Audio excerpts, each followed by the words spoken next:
I've done a lot of hiking alone, and not because I'm trying to prove anything. I do it because the silence is easier to be around than people.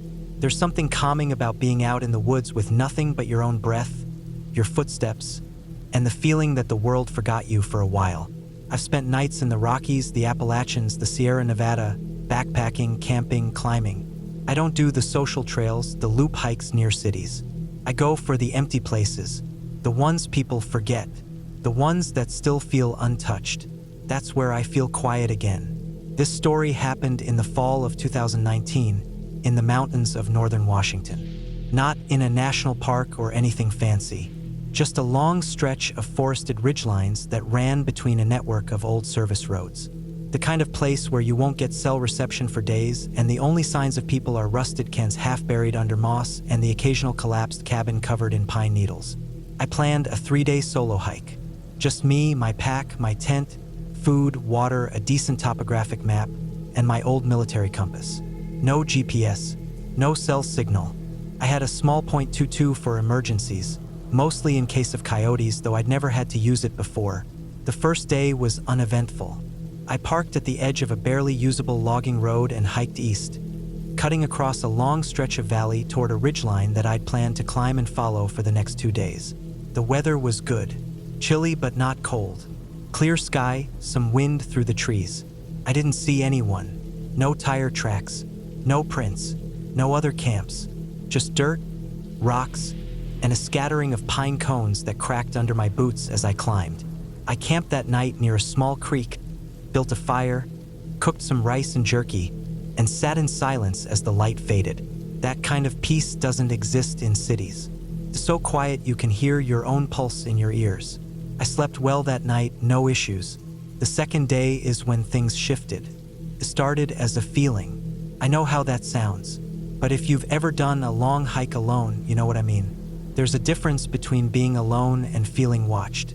You can sense it not just mentally, but physically, like a tightness in the skin on your neck, a flicker at the edges of your vision that keeps making you turn around, a twitch in your gut like your instincts are working harder than you are. That morning, I started climbing the ridgeline.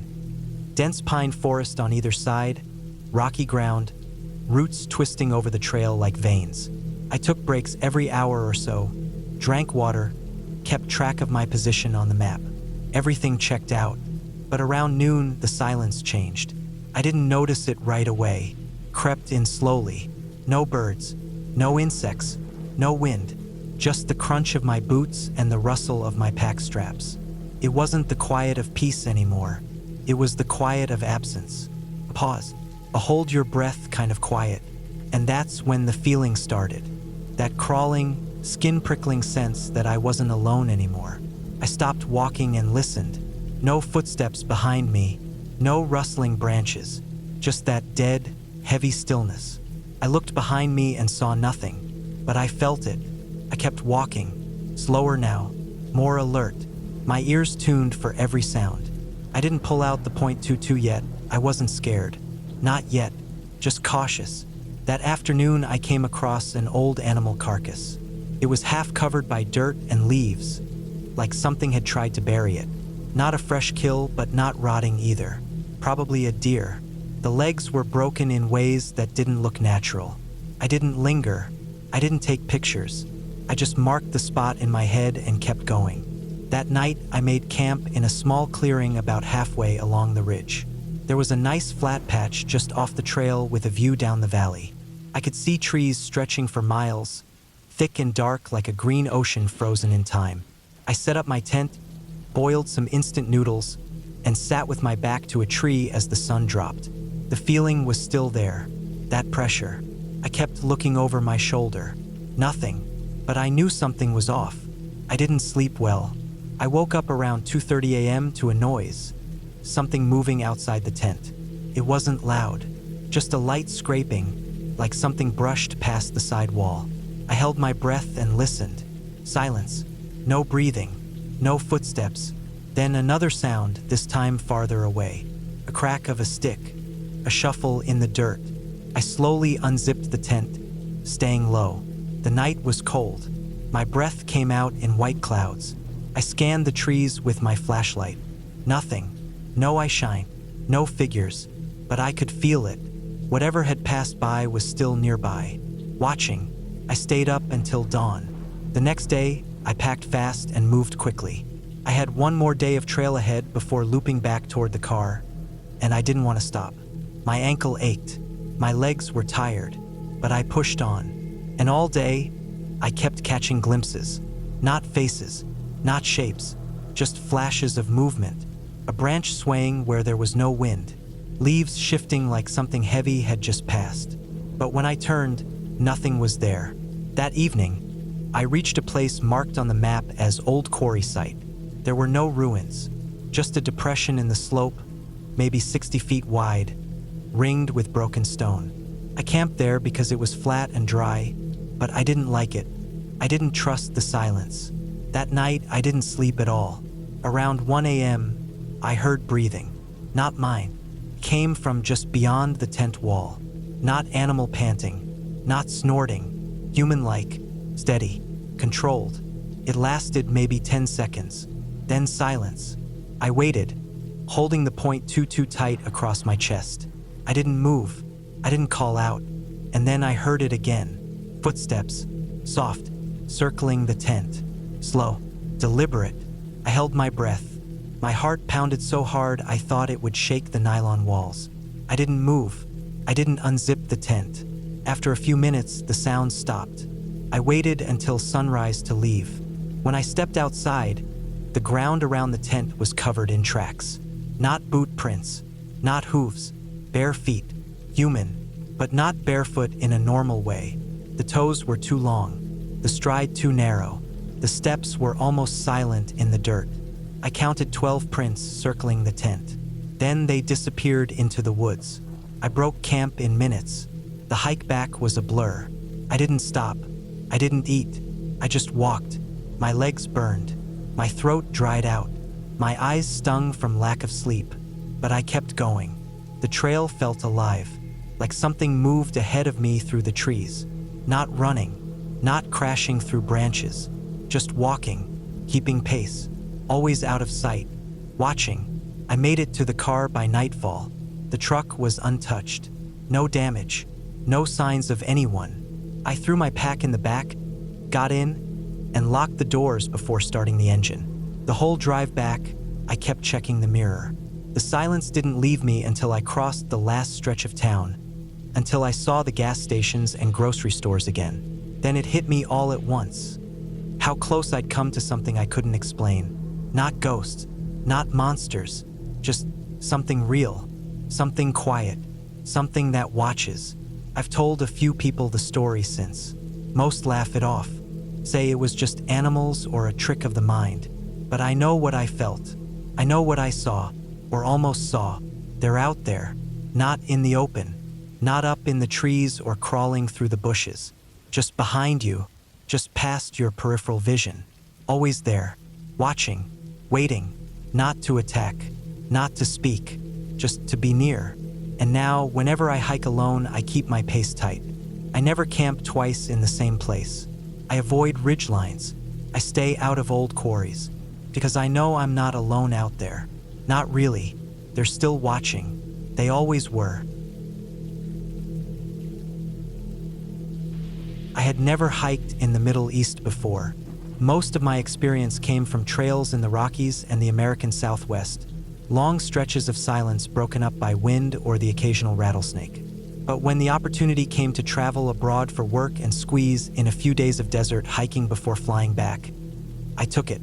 I packed light, rented a decent four-wheel drive, and drove deep into a sparsely inhabited region not far from a military border zone. I won't name the country for obvious reasons, but I will say it was dry, hot during the day, and freezing once the sun dipped behind the rocky hills. It was supposed to be a solo retreat, something simple. I wasn't trying to challenge myself with distance or elevation gain. I just wanted to get off the grid for a couple nights, take in the raw landscape, and sleep beneath a sky empty of jet trails and city glow. I parked the vehicle in an old dry wash where the track more or less vanished. It was mostly rocks and sand from there. I stuffed everything into my pack: tent, mat, light sleeping bag, extra layers, a jet boil, 2 days worth of water, and a few freeze-dried meals. I wore a light long sleeve and a shamak around my neck for the sun. It was scorching at noon but bearable if you stayed covered. The first day was uneventful. I followed a winding path that hugged the edge of dry cliffs, eventually descending into a basin that stretched flat for a good half-mile. On satellite maps, it looked like an empty plain, but on foot, I could see it was littered with small shrubs, scattered bones, goat or sheep mostly, and deep cracks in the soil like the land had been twisted and dried over and over again. I kept walking until late afternoon and finally settled near a rock outcrop. There wasn't much cover, but it gave me a wall to lean against and maybe a bit of wind protection. I boiled some water for food and watched the sun melt down. No cell service, no sounds except for the wind dragging sand across rocks. The first night went smoothly. I didn't even bother putting up the tent. I just unrolled my mat, laid out my sleeping bag, and dozed off under the stars. The wind picked up around midnight, flapping the edge of my sleeping bag, but I didn't think much of it. It was the kind of lonely, dry wind that sounded like distant whispers if you were half asleep. At one point, I thought I heard something scratching around near my boots, but I chalked it up to a desert mouse or maybe a beetle. By morning, I saw a few light paw prints around my gear. They weren't fresh but noticeable, small, tight pads with narrow toe marks. Maybe a stray dog or desert fox had wandered by during the night.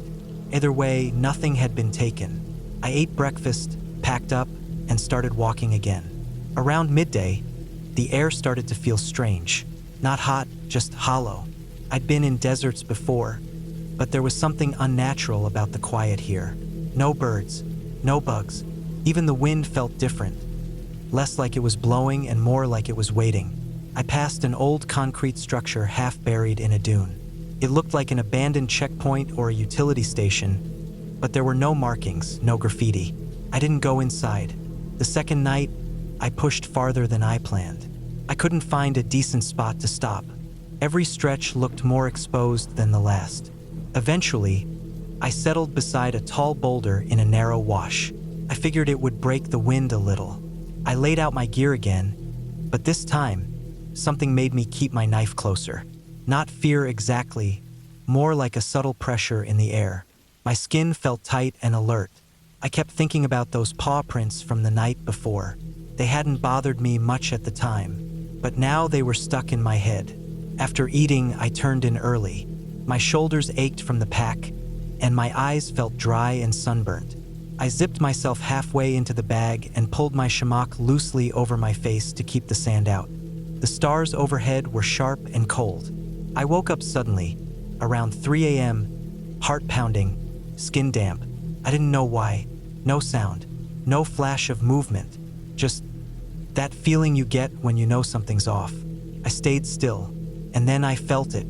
Not noise, not a shadow, but pressure, light and slow, against the outer edge of my sleeping bag near my hip, like something nudged it gently. I didn't move. My knife was under the flap of my pack, which was tucked by my left shoulder. I kept my breathing steady. Whatever it was moved again, this time along my leg. It was soft, almost cautious. It didn't press hard, just enough to know it was there, like it was testing something. Then it was gone. No footsteps, no sound, just the breeze. I waited 5 full minutes before I moved. I slid my hand into the pack, gripped the knife, and sat up slowly. My eyes adjusted to the moonlight. Nothing nearby. I scanned the wash. Empty. I got up, circled the area with the knife out, and spotted the prints. Same ones as before, small paws, light toe marks. But this time they circled my bag. Twice. The sand had caught them clearly. I counted 3 separate loops around where I had been sleeping.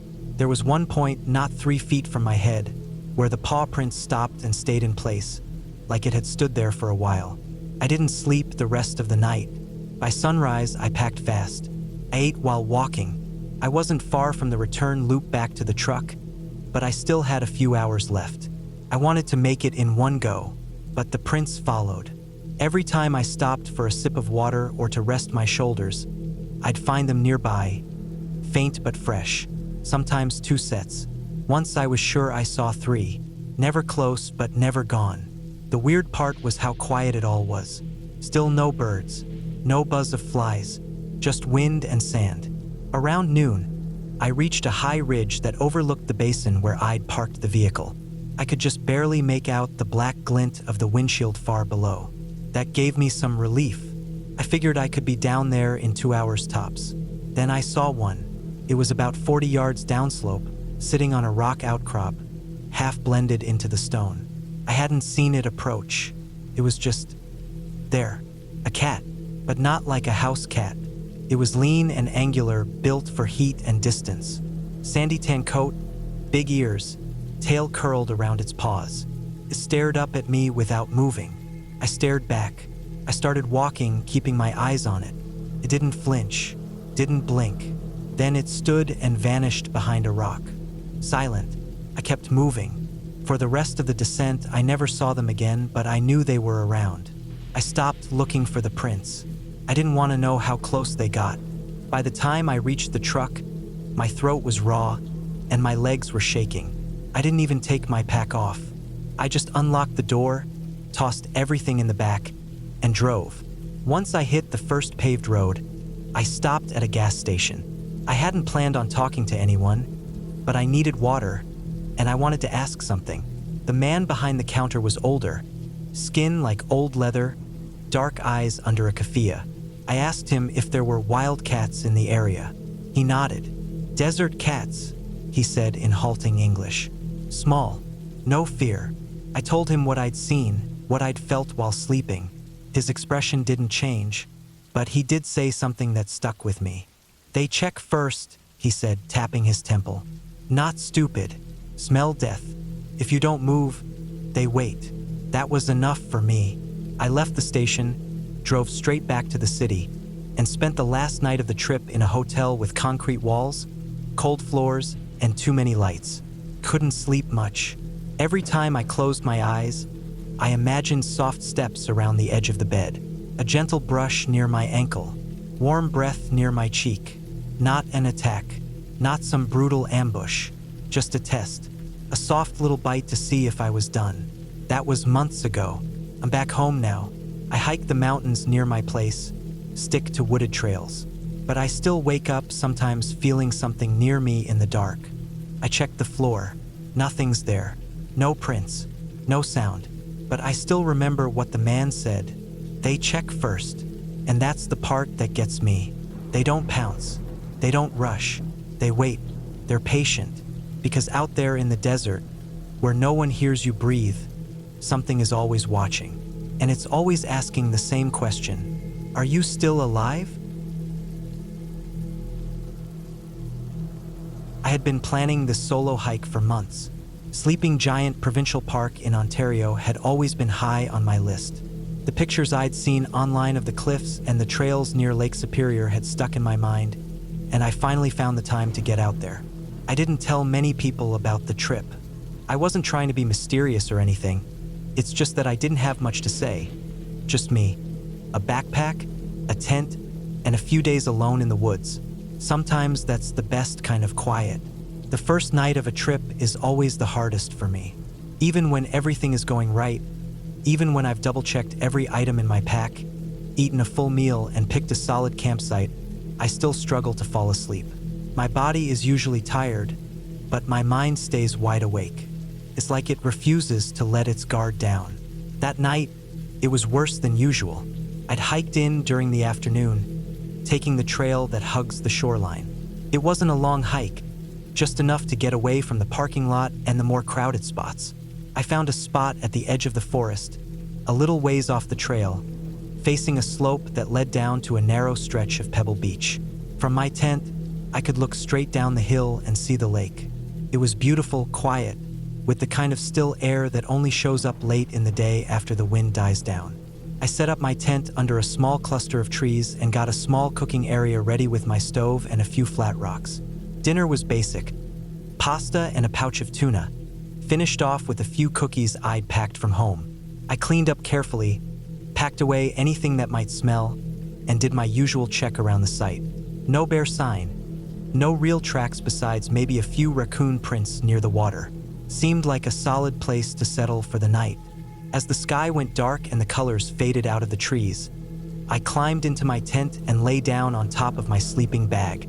I wasn't cold yet, but I knew it would get chilly later. I zipped up the tent flap and turned off my headlamp, hoping I'd drift off quickly. I didn't. The forest is always louder than people think, especially at night. Every time I go camping or backpacking, I forget just how many sounds are waiting out there once the sun goes down. Trees creak and groan like old ships. Leaves rustle. Small animals scurry across the ground or move through the low brush. Sometimes something bigger moves deeper in the woods. And when you're alone, every sound becomes a problem to solve. Every crack makes you hold your breath and listen harder. Every rustle makes your brain run through a list. Squirrel? Porcupine? Deer? Or something worse? I lay on my back in the dark, heart thudding in my chest. I tried to focus on breathing, on slowing things down, but my thoughts kept shifting into the wrong places. I kept imagining someone creeping around outside my tent, watching from the trees, waiting for me to fall asleep. I knew it was unlikely, almost nobody was even out there, and I'd hiked off trail a bit. But my brain didn't care. It was stuck in that mode. That classic what if feeling you can't shake, especially when you're surrounded by nothing but trees and shadows. At some point, I must have dozed off a little, but it couldn't have been for long. I woke up sharply when I heard a branch snap. Not just a twig, but something with some weight behind it. It wasn't close, but it wasn't far either. My eyes popped open, and I just lay there in the dark, frozen. Then I heard something else, another step, another heavy crack of wood, like something pressing down on old limbs buried under the leaves. I stared at the ceiling of the tent. I didn't breathe for a few seconds. My heart was pounding so hard it made my chest hurt. I wasn't ready for this. I wasn't in any real danger. I kept telling myself that. But my body didn't care. It had gone full panic mode. Then came something that was impossible to ignore. A shuffle of gravel and a hard clatter of rocks, very close. It sounded like something had slipped or fallen, right outside the tent, down on the slope that led to the beach. It wasn't subtle. It sounded like a dozen loose stones tumbling down a slope all at once, ending in a sharp thud. I sat up too fast and hit my elbow on the wall of the tent. I scrambled for my headlamp and clicked it on. The inside of the tent lit up in pale yellow light. My hands were shaking as I reached for the zipper. I paused, heart hammering, then slowly unzipped the door. The air that rushed in was cold, and I could hear the lake now, the quiet lapping of water on the stones. I poked my head out, turned the light toward the slope, and there it was, an elk, a big one, probably a bull, though I couldn't see antlers clearly. It was halfway down the slope, standing awkwardly on the rocks, its legs spread a little like it had just fallen and was trying to regain balance. Its chest was rising and falling hard. It wasn't graceful or silent. It looked almost confused, like it didn't mean to be here at all. For a second, we both just stood there. It didn't seem to see me, or maybe it didn't care. It was more focused on getting back up the hill, which it eventually managed to do after stumbling sideways once or twice on the loose rock. Then it disappeared back into the trees. I exhaled, long and slow. I hadn't realized I'd been holding my breath the entire time. My body was still buzzing with nerves, but at least now I knew what it was. No stranger, no killer, just a huge, clumsy elk that had probably been grazing uphill and stepped on the wrong patch of ground. I sat there at the mouth of the tent for a while longer, the flashlight still in my hand. I listened, I waited, but the woods were already settling back down. The occasional rustle of leaves, some insects clicking quietly, nothing big. Eventually, I zipped the tent shut again and lay back down. It took a long time to fall asleep. The next morning was cold, but the light was sharp and clear, and I could see my breath while I boiled water for coffee. I walked down to the pebble beach with my mug and looked at the slope.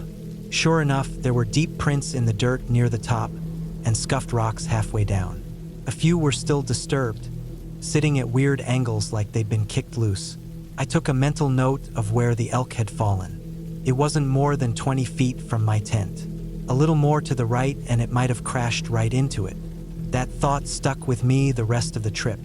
I kept thinking about how close it had come to just rolling into my tent like a wrecking ball. It was funny in hindsight, but that night, in the dark, it had felt like something else entirely. The rest of the trip went smoothly. A couple more nights in the woods, more hiking, more cliffs and lakes. I saw bear tracks on day 3, but they were old and headed the other direction.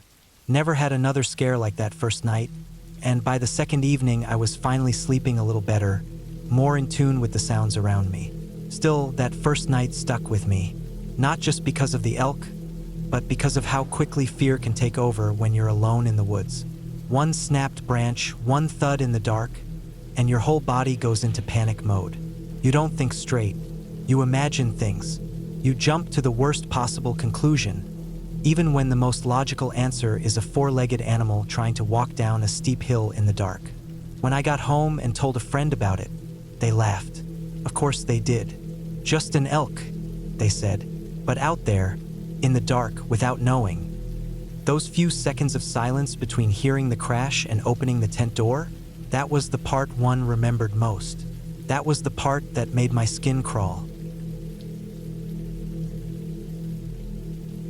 I was 16 the summer I did that 2-week backpacking trip through northern Maine. It was a wilderness leadership program for teens, something my parents thought would build character, and something I said yes to because I liked being outdoors and I needed a break from everyone at home. We covered a lot of ground, most of it on foot with full packs, sometimes muddy trails, sometimes ridge lines, and sometimes remote logging roads that hadn't seen tires in years. It was hot, it was buggy, and it was hard, but I loved it more than I expected. Even with the blisters and sore shoulders, it felt real. That solo night was scheduled near the end of the trip. I guess the idea was that after spending nearly 2 weeks working together, cooking in groups, pitching shared tents, navigating as a team, we'd be better prepared to handle a night totally alone. They dropped each of us at separate marked spots in the forest, maybe 100 yards or more apart so no one could see or hear each other. They gave us boundaries: don't go past the flagged trees, don't come back early unless it's an emergency, and they gave us rules. No fire, no flashlight unless you really need it, and try to stay quiet.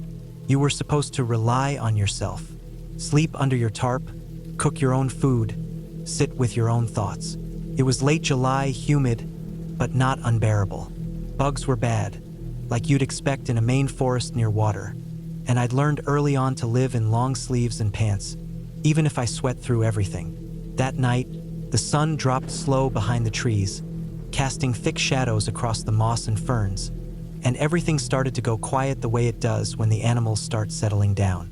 I had set up my tarp between 2 white pines, just far enough from the edge of a low hill that dropped toward a lake. I could see a strip of water through the trees if I tilted my head right. It was a good view, peaceful even. What I didn't realize at the time, not until much later, was that I'd unknowingly picked a spot way too close to a game trail. I didn't even think about it. There were faint indentations in the dirt, some patches where the ground was packed down more than others, but I was young and more focused on finding flat ground than checking for wildlife signs. I didn't connect the dots. No fresh droppings nearby, no recent tracks that I could tell. I figured it was fine. Dinner was basic, instant rice and a pouch of chicken. I sat on a log, chewing slowly, listening to the wind move through the tops of the trees. A squirrel ran by once, and a few birds rustled branches somewhere behind me. Otherwise, it was the kind of quiet that only happens when there are no engines, no voices, no background noise, just the forest breathing and shifting. As it got dark, I settled into my sleeping bag under the tarp, staring up at the gap between the trees. No tent, just a tarp pitched low to the ground to keep off any unexpected drizzle. The stars came out slow. I didn't use a light, just let my eyes adjust. For a while, I was calm. I liked the solitude, liked feeling the air on my face, the slight chill rolling off the water as the temperature dropped. But as midnight crept closer, the calm started to slip away. My heart picked up its pace for no reason I could point to. Maybe it was just being alone, really alone, without a tent wall or a partner nearby. You hear every crack in the underbrush. Every creak of a branch sounds sharper. Every snap of a twig feels personal. And when your tarp is open to the air, every part of you is exposed. No zipper to seal out the world.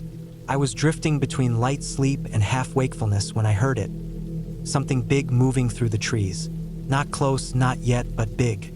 It wasn't the tiny, aimless shuffle of raccoons or porcupines, the kind of sounds you get used to. This was different. Heavy steps. Something pushing through brush with no attempt to be quiet. I froze. Just lay still on my back, barely breathing, my arms tight against my sides inside the bag. Then I heard the snorting, loud and wet, like an exhale forced through big nostrils. Another step, then a pause, then another. A branch cracked. The air felt like it changed. I didn't move, not even to reach for my light. I just waited and listened and felt my chest pounding so hard it made the sleeping bag shake. At first, I thought it might be a bear. That's the default fear when you're alone in the woods. But the snorting was wrong. Bears grunt, maybe huff, but not like this. This sounded more like breath forced out through tension. I heard it again. Then more crashing, branches breaking not far from where my head was. I squeezed my eyes shut for a second and then forced them open again. What I saw, just barely, was a shape moving between the trunks. Passed through the moonlight once, tall and hulking. Long legs, dark brown, almost black. It looked like a moving statue, heavy and deliberate. Then I saw a second shape behind it. 2 moose, big ones. I couldn't make out antlers from where I was, but even without them, their size was undeniable. Their backs were as tall as I was standing, maybe more. They moved with an awkward grace, big steps, steady, not in any hurry, but not slow either. Their legs moved through the ferns and leaves like they were walking through grass. I heard their breathing, sharp exhales, rhythmic, deep. I smelled the musk too, strong and earthy. I could hear their hooves cracking against roots and stone as they passed maybe 10 yards from me. One of them stopped, snorted again, then pawed at the ground. My whole body locked up. I didn't move a muscle. I didn't blink. I didn't dare make a sound. I wasn't even sure they knew I was there, but I'd heard enough moose stories to know how quickly that could change. Moose don't bluff charge. They don't posture like bears. If they think you're a problem, they just go straight at you, full force. That moose stood there for what felt like hours, shifting its weight, ears twitching, nose in the air. Maybe it smelled me, maybe it didn't, but eventually it moved again, down the hill toward the lake, and the second one followed. I could hear them moving through the brush, hoofs clacking on the stones near the water, then wading in. The splashing was loud, like someone throwing logs into the lake. I didn't sleep after that. Couldn't. I stayed tucked under that tarp, every nerve in my body strung tight.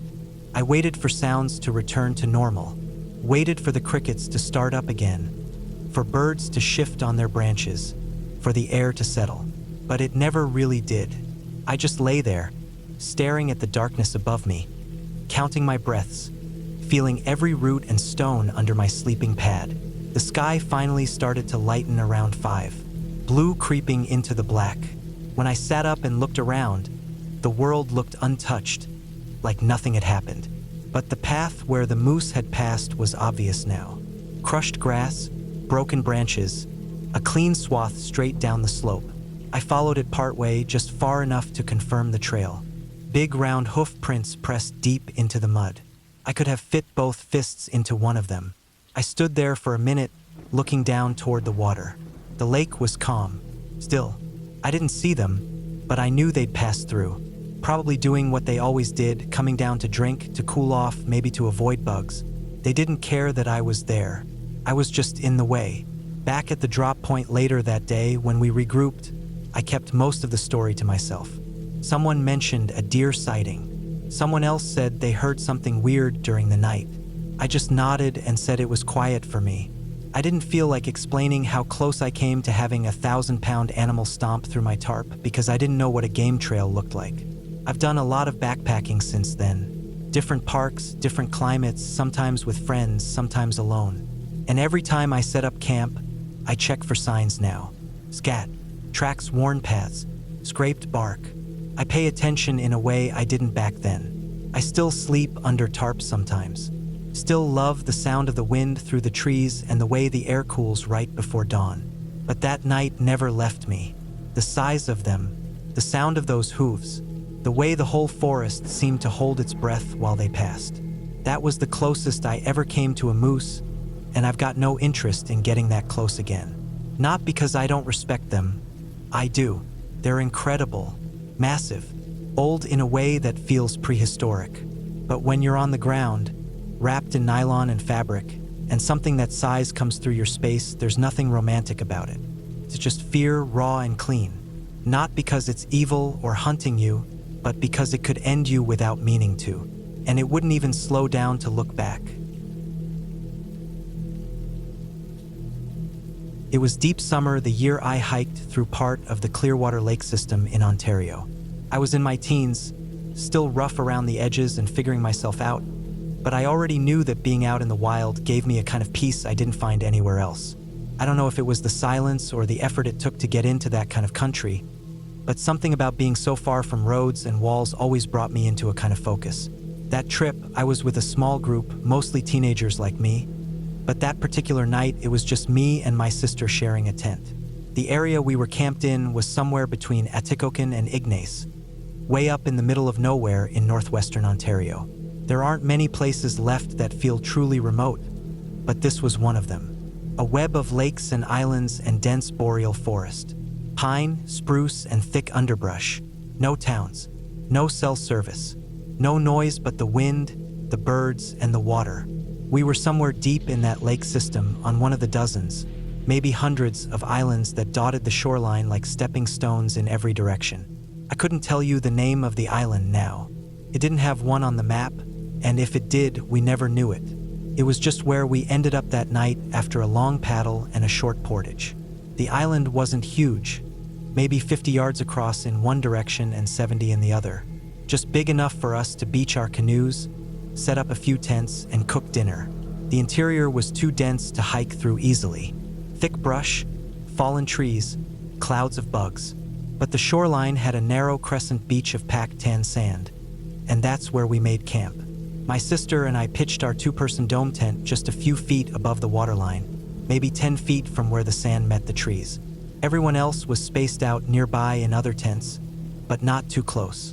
It wasn't one of those nights where you could reach out and tap someone through the nylon.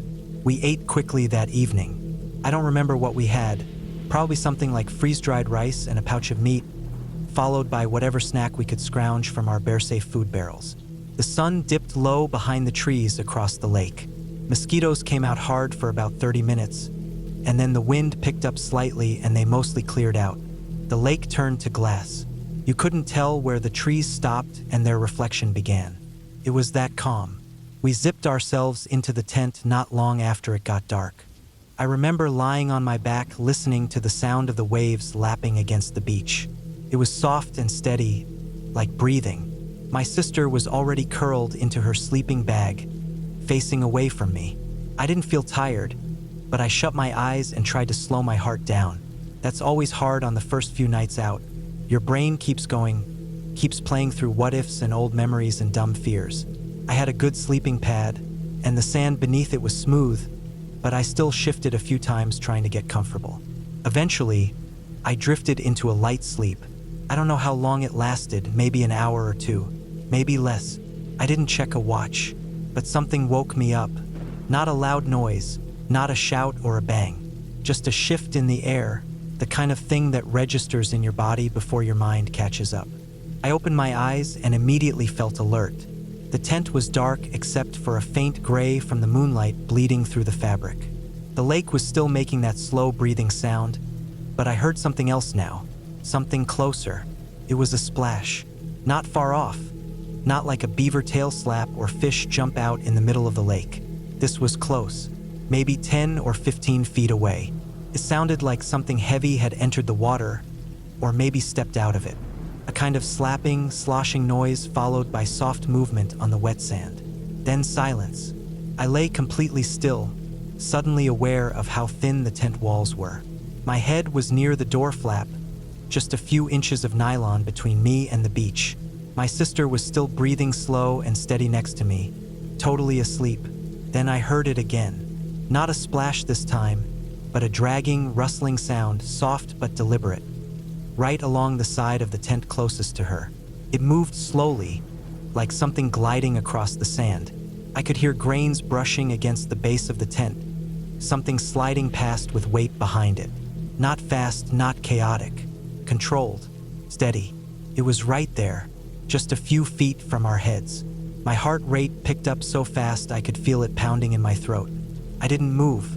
I didn't blink. I stared up at the tent's ceiling, seeing nothing, but aware of everything.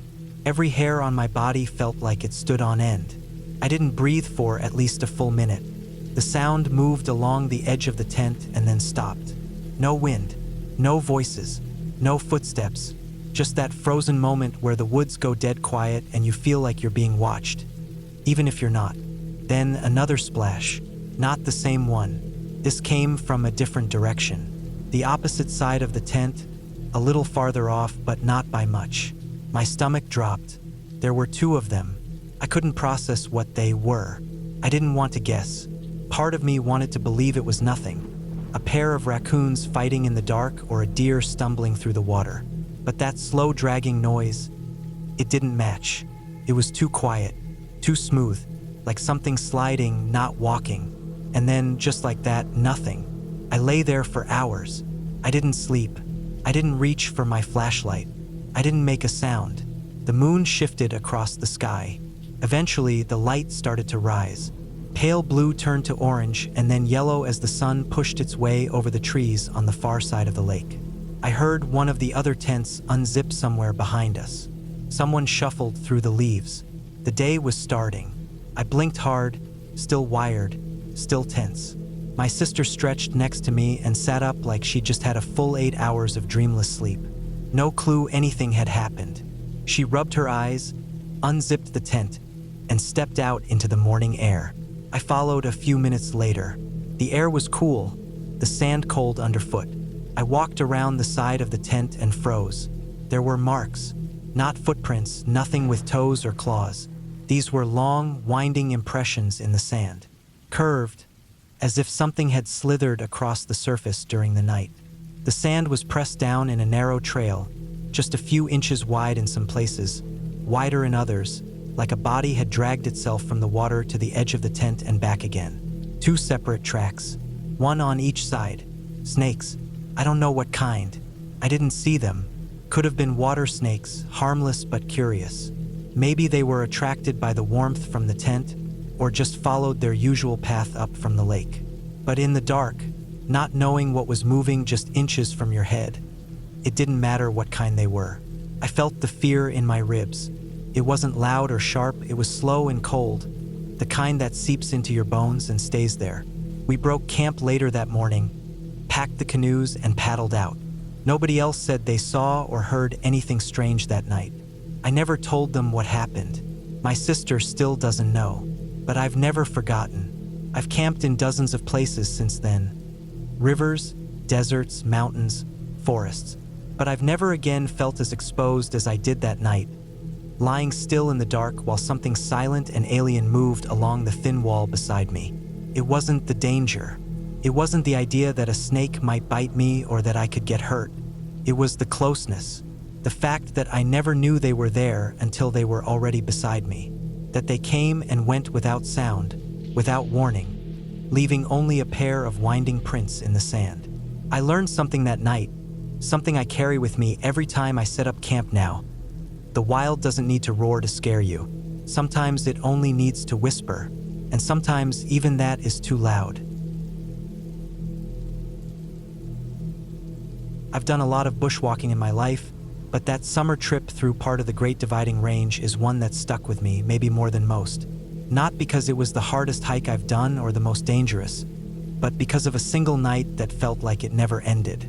A night that taught me that sometimes the things that crawl, not the ones that growl, can get under your skin in ways you don't expect. It was January, middle of the Australian summer, and we were covering a remote stretch of the range somewhere inland from the coast, west of a small town I won't bother naming. Just hills and ridgelines, thick eucalypt forest, dry gullies, rocky outcrops, and long dry heat. The days were brutal sometimes. You'd wake up before sunrise soaked in your own sweat, barely cooled by the breeze that came through before the sun got serious. But the nights, when the wind dropped and the sky opened up, were magic. That kind of black sky you only get when you're miles from the nearest lights. Stars layered thick and deep above you, silent and heavy. No tents, no walls, just your bag, the ground, and the sky. We didn't bother with tents on that trip. It was dry, and the forecast hadn't mentioned rain. We carried tent flies just in case, but most nights we didn't even unroll them. There was something about lying on your back with your face exposed to the sky that felt like the whole point of being out there. Every time I camp that way, I sleep lighter but deeper, if that makes sense. Like my brain knows it has to stay half alert, but it's content with the world anyway. This was near the halfway point of our hike. We'd done 3 long days in a row, crossing over high ridges and winding through low dry valleys that held the last scraggly pools of water. It had been hot and dusty, and our packs were lighter now than they'd been at the start, but we still felt every bit of the weight when we hit camp that evening.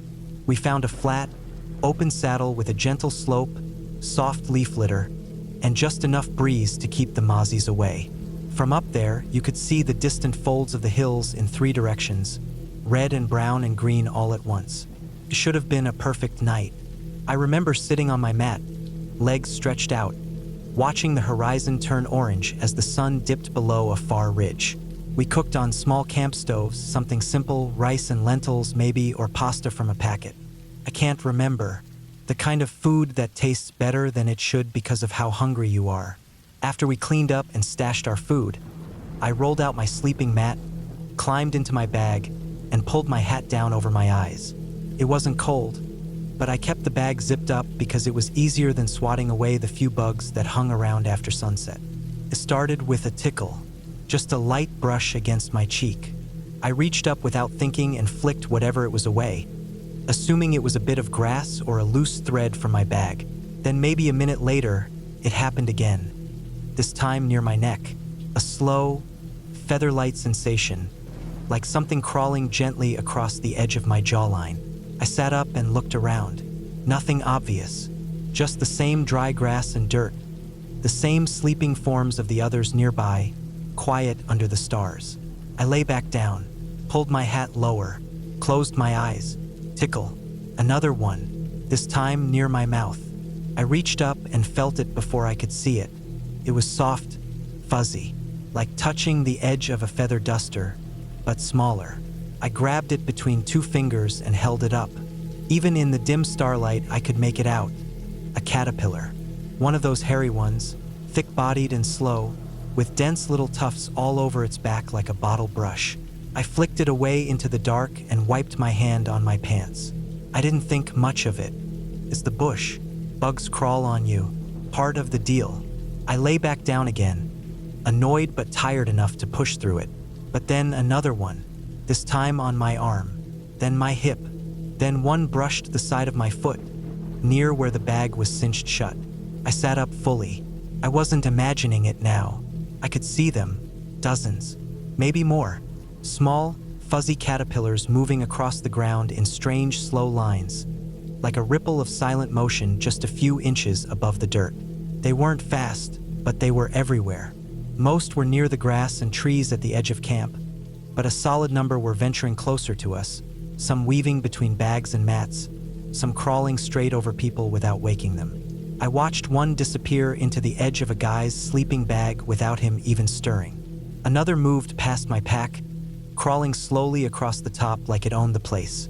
I wasn't scared at first. Not really. They weren't venomous, and I hadn't seen these kinds do any damage. But there was something about it that unsettled me in a way I didn't want to admit. The numbers, the slow, unbothered movement, the way they just kept coming, like the ground itself had decided to crawl for a night. I brushed off the ones I could find on my bag and lay down again, trying to zip the bag tighter, tucking my hat deeper over my eyes. But now I was wired. Every few seconds I'd feel one, on my chest, my shoulder, my leg. I flick it off and then wait for the next. My skin was crawling with phantom movement even when nothing was there. I'd rub my face and swear I felt legs moving across it. I could smell them now too. Some subtle earthy scent, like wet bark and dust. Not strong, but present. Just enough to know they were close. Eventually, I couldn't take it anymore. I sat up, grabbed the tent fly from my pack and tried to drape it loosely over my bag. Not a full tent, just a cover to slow them down. I tucked the edges as best I could and lay flat again, this time sweating from the extra layer. Still, they found their way under. I don't know how many hours passed like that, dozing for 10 minutes at a time, waking to brush something off, lying in silence with every hair on my body standing on end.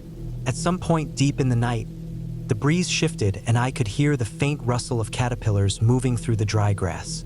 Not loud, just a soft, brushing noise, like sandpaper dragging across fabric. It was everywhere. I lay there, eyes open, watching the stars blur overhead, feeling like I was lying at the bottom of some moving sea. By morning, the sun was already hot before it even cleared the trees. I pulled off the tent fly and sat up, blinking hard. My sleeping bag was covered in thin, pale threads, maybe silk from the caterpillars, or maybe just dust and shed fuzz. The mat underneath had a dozen faint trails across it. My boots were dotted with little clumps of hair. I looked around and saw the others stirring slowly, rubbing their eyes, yawning, scratching. A few of them started brushing off their bags too. No one had gotten a good night's sleep. Everyone looked irritated, like we'd all shared the same strange, uncomfortable dream. We never saw that many again for the rest of the trip. Just that one night. A freak hatch, maybe, or some migration we'd stumbled across. I don't know. I didn't care. All I knew was that I never slept without checking the ground again. Every night after that, I kicked through the grass and leaves with my boots before unrolling my mat. I looked for movement, for lines in the dirt, for anything that looked like it didn't belong. It's funny, in hindsight, how it wasn't a snake or a wild dog or a storm that made me feel the most uncomfortable on that trip. It was something small, something soft, the kind of thing you don't expect to feel like a threat until you can't stop feeling it. Until it's everywhere, under your back, on your face, in your hair, inside your shirt. Until the dark feels like it's full of them, and every brush of air makes you flinch. That night didn't leave any scars. No bites, no danger, really. Just a kind of tension I've never fully shaken. A reminder that in the bush, you're not alone. Not even close. The ground is alive. The trees are alive. And sometimes, when the air goes still and the stars come out, you learn what it feels like to be part of the food chain in a way you didn't expect. That was the last time I ever slept fully exposed on the ground in summer. And I still check for movement even in places that look safe. When I was young and broke, I used to do a lot of things I'd never dream of doing now. I wasn't reckless for the thrill of it, I just didn't have a lot of options. I was barely scraping by, picking up odd jobs where I could, sleeping in my car some nights and camping the rest. I didn't own a tent back then, just a decent sleeping bag, a few old wool blankets, and a big blue tarp I found behind a grocery store dumpster. It was torn along one edge, but it worked well enough for ground cover. That was good enough for me. Back in those days, I spent a few weeks in Northern California, mostly around the Humboldt and Mendocino areas.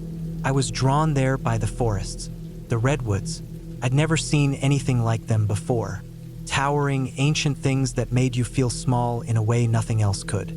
I was fascinated by them. Being broke didn't matter so much out there. I could hike all day, sleep on the forest floor, and get by on a few packets of oatmeal and trail mix. The woods didn't care who you were or how much money you had. They didn't judge you for wearing the same clothes 3 days in a row. I liked that. One evening, I wandered deeper into the redwoods than I had planned. I didn't follow a marked trail. I just kept moving, cutting through underbrush, stepping over fallen trunks, drawn by the quiet. The further I went, the more muffled the world became. The canopy above was so dense. The light thinned into dim streaks that barely touched the ground. Everything was green and still and smelled like damp earth. I didn't carry a watch back then. I judged time by the sun, but under those trees, I lost track of it quickly. By the time I realized how far I'd come, the sun was already going down. The sky was turning that pale gold that comes before dusk, and I had no idea how to retrace my steps. I wasn't scared exactly. I'd gotten lost before. I figured I'd walk until it was too dark to see, then hunker down and head back the next morning. I wasn't too worried. It was early summer and the weather was mild. I had water, a lighter, and some food. I'd spent nights in worse places. I found a small clearing tucked between a few massive trees. The ground there was soft with needles and moss, and mostly flat. It looked like as good a place as any to crash for the night. I laid out my tarp, spread the big wool blanket over it, then unrolled my sleeping bag on top. I had a second blanket, which I folded over the bag for extra insulation. The air was cooling fast as the sun dropped. I ate a packet of granola, drank some water, and used the last light to gather a few large sticks just in case I needed to scare off an animal in the night. Not that I expected anything, but it made me feel better having something to grab if needed. Once it was too dark to see much, I zipped up into the sleeping bag and pulled the second blanket over me. The forest made its usual noises. Branches creaked in the wind, insects buzzed and chirped, and every so often I heard something soft moving through the brush. Nothing close, nothing that made me sit up. You get used to those sounds after a while. I curled deeper into the bag, pressed my cheek against the cool nylon, and eventually drifted off. I'm not sure what woke me. Maybe a sound, maybe just the shift in temperature. I remember being in that murky half-sleep state where you know something's different but can't quite place what. My back was stiff. My nose was cold. I blinked a few times, then reached out of the bag to grab my flashlight. It was an old yellow one with a big rubber grip, the kind that took those fat D batteries and weighed a ton. I clicked it on and immediately squinted against the beam. What I saw made my skin crawl. The perimeter of the blanket, literally the entire outer edge, was lined with long-legged black spiders. Dozens of them, maybe more. Each one about the size of my palm if you counted the legs. They weren't moving. They were just standing there, perfectly spaced apart, leg to leg, forming a ring around my sleeping area. They all faced outward, away from me, as if guarding something. The light from my flashlight made their legs cast these long, sharp shadows that twitched as I shifted. I froze. Every instinct in me screamed not to move. I was never someone who was particularly afraid of spiders, but this was different. This wasn't one or two lurking in a corner. This was organized, deliberate. I could hear the blood rushing in my ears. My stomach turned. I scanned around the edge with the beam, slow and steady. The circle held. They weren't crawling or scattering like you'd expect when exposed to light. They just stood there, black and shiny and still. It didn't make sense. I'd never seen spiders behave like that. What were they doing? Waiting for something? Protecting something? Hunting? Then it hit me they were probably ambush hunters. Maybe they worked together somehow, surrounding their prey. I had no idea if that was even possible for spiders, but the thought made my skin prickle. I wasn't an entomologist. I didn't know what species they were. They looked like harvestmen at first glance, those long, delicate legs and small central bodies. But these were thicker, darker, and more solid. Their bodies had more bulk, and their legs were more jointed. They looked like something between a wolf spider and a cellar spider, only larger. I pulled the blanket up tighter around my sleeping bag and tucked it under my sides, sealing myself in as best I could.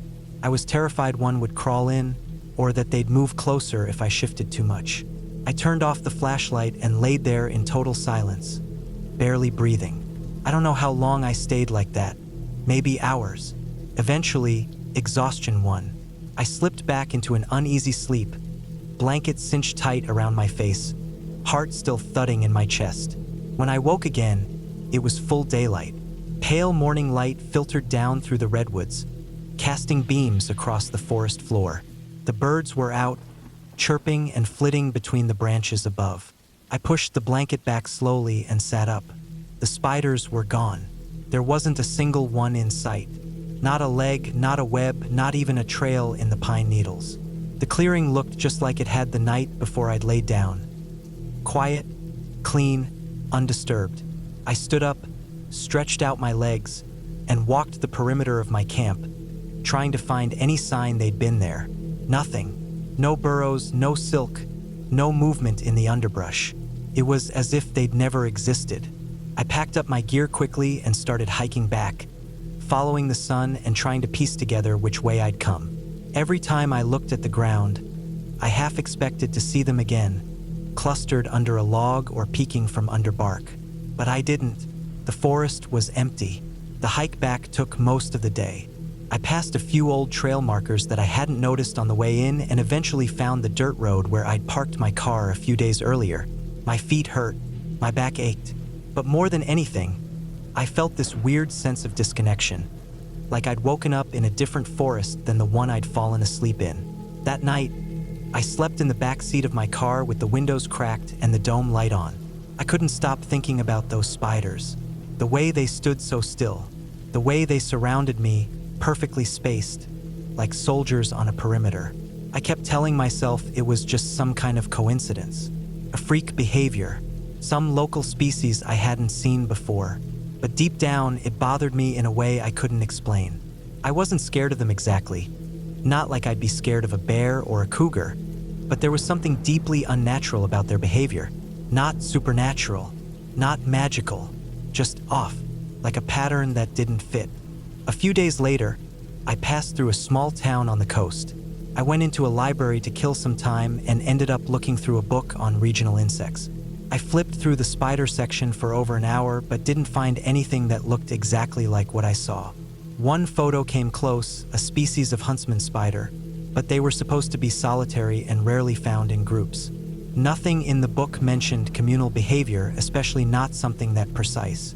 I never saw them again, and I never went back to that part of the forest. I kept hiking, kept camping, kept moving, but that one night stayed with me. Not because I was in danger, at least not in a way I could prove, but because it reminded me how little I really knew about the world around me, especially the wild places, especially the things that live in the shadows. All these years later, I still camp from time to time. I have better gear now, a real tent, bug spray, a stove, but I never sleep directly on the ground anymore. Never lay out a blanket in the open and curl up like I did back then. Sometimes, when I'm lying in my tent, zipped up tight, I'll think about that night in the redwoods. I'll remember how it felt to wake up surrounded, how cold the air was, how quiet the forest became. And I'll wonder, not what they were, but why they left, why they didn't move, why they faced outward. And most of all, I wonder what it was they were waiting for.